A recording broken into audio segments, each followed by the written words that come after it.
சென்னையில் 7 இடங்களில் செயின் பறிப்பில் ஈடுபட்டு கைது செய்யப்பட்ட வடமாநில நபர் என்கவுண்டர் செய்யப்பட்டுள்ளது பரபரப்பை கிளப்பியுள்ளது. சென்னையில் தொடர் வழிப்பறி மற்றும் செயின் பறிப்பு சம்பவங்கள் அரங்கேறிய வண்ணம் இருந்து வருகின்றன.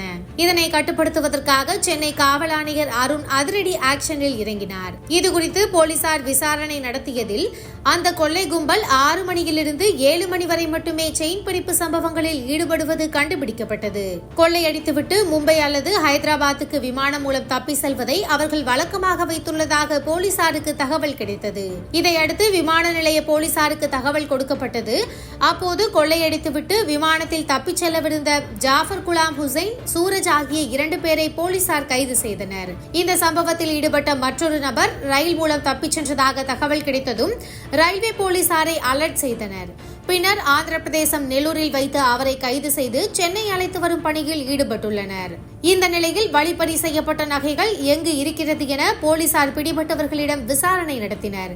விசாரணையில் தரமணி அருகே நகைகளை பதுக்கி வைத்திருப்பதாக சொல்லியுள்ளனர். இதையடுத்து ஜாஃபர் ஹுசைனை அழைத்துக் கொண்டு நகையை மீட்க சம்பவ இடத்திற்கு போலீசார் சென்றுள்ளனர். அங்கே ஏற்கனவே பதுக்கி வைக்கப்பட்டிருந்த கள்ள துப்பாக்கி மூலம் போலீசாரை சுட முயற்சி செய்துள்ளார் ஜாஃபர் ஹுசைன். அதனால் தற்காப்புக்காக திருவான்மியூர் காவல் ஆய்வாளர் அவரை என்கவுண்டர் செய்துள்ளார்.